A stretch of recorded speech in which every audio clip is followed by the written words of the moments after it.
Secret Muscle Up Edition. Partito Muscle Up segreti. Let's go! Non ci sono segreti, dovete allenarvi, scarsi.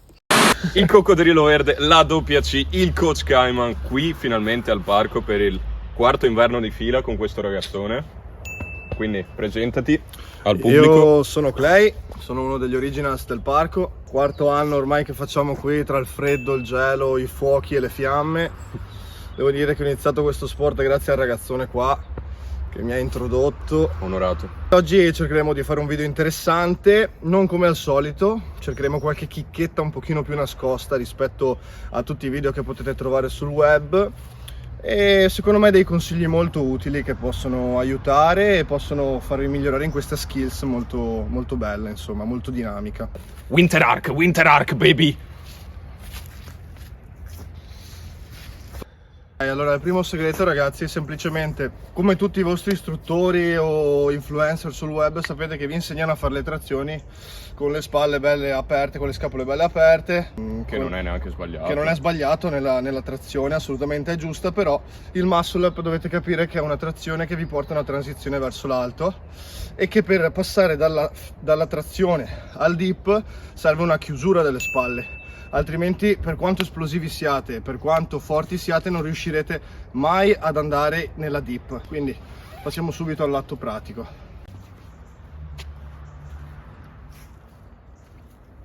Come vi dicevo all'inizio, le trazioni mi insegnano a farle con una retroversione delle spalle, andare su bene. Questo è essenziale per far bene le trazioni, ma non il muscle up. Quindi vi consiglio di allenare le trazioni in modo esplosivo, con le spalle più chiuse, in modo da poter arrivare più in alto, capito? Yes. Da poter essere belli esplosivi. Vedete già che coi polsi inizio a ruotare per iniziare l'esercizio. Oppa. Secondo segreto, ragazzi, la presa. Non solo stare sopra con le nocche, ma stare proprio bene con tutto il palmo, tutta la mano bene sopra. Non è sbagliato avere una presa di questo tipo, però per migliorare la forza dell'avambraccio io vi consiglio di mettere il pollice sopra, andare a false grippare ed avere un miglior appoggio sulla sbarra, addirittura attaccarsi con i polsi. Quindi se abbiamo una sbarra, quello prima di mettersi così per imparare e poi addirittura attaccarsi solo esclusivamente con i polsi senza dita, in modo da poter fare una transizione migliore anche con uno slow muscle up e accorciare la leva, anche perché il calisthenics è tutta una questione di leve. Facciamo vedere un esercizio singolare che serve a rafforzare la vostra presa. Andrete a cercare di portare il vostro polso sopra ed è come se, vai a riprendere anche lui, ed è come se stesse provando a tirare su tutto il vostro peso corporeo usando solamente la forza dei flessori dell'avambraccio. Ultimo segreto che vi portano solo i veterani del parco: pensare è la prima cosa. Quello già facciamo fatica. Pensare, visualizzare, poi realizzare. Mindset. Allora, parliamo di un esercizio un po' particolare che vi suonerà strano e il coach lo stava illustrando. In pratica, quando noi facciamo il muscle, tipo un fronte in verticale. Fronte in verticale. Dai, rifai sta ripresa che è venuta una merda. Il mio consiglio è quello di visualizzare nella vostra mente il fatto di andare su con le braccia tese. Ok, questo è un piccolo trucco che vi porterà a migliorare il movimento. Poi il fatto che voi piegherete le braccia e andrete su sarà una conseguenza. Per forza. Non riuscirete mai ad andare su con le braccia tese, però è un'attitudine mentale che si ricollegherà a un esercizio che faremo dopo, che vi aiuterà anche quello. Vediamolo subito.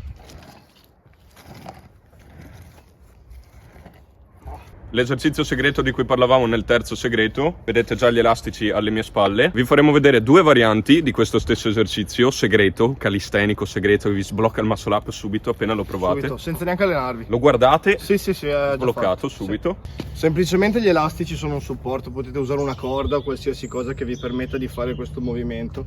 Il movimento si andrà a svolgere per tutto il tempo con le braccia tese e l'unico modo per renderlo più pesante è controllare di più la discesa, che non è per niente facile.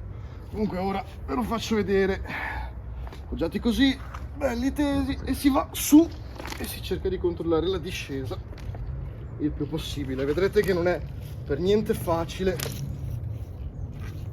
Assomiglia molto a un potenziamento per il front, perché alla fine si sta potenziando molto il dorsale. Nel muscle up avete il gomito che corre esattamente davanti a voi, quindi non ai lati ma davanti a voi, quindi il muscolo principale è il dorsale, per potenziarvi questo tocco di torta qui. Esatto, questa tortina. Variante che potete fare con uno skate. Queste parallele sono un po' alte, è meglio se le trovate più basse.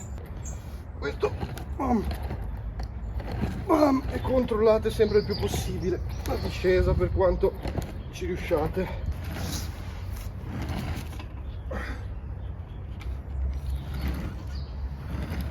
Chiaramente non è facile.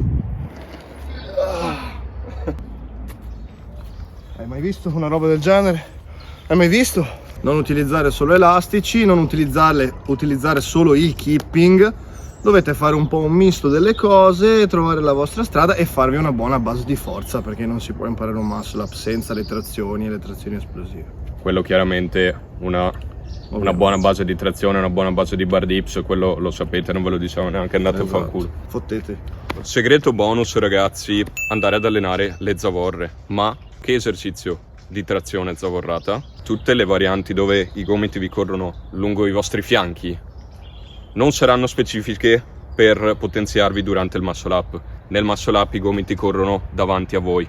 Il muscolo principale che andrà a portarvi sopra la sbarra è il dorsale.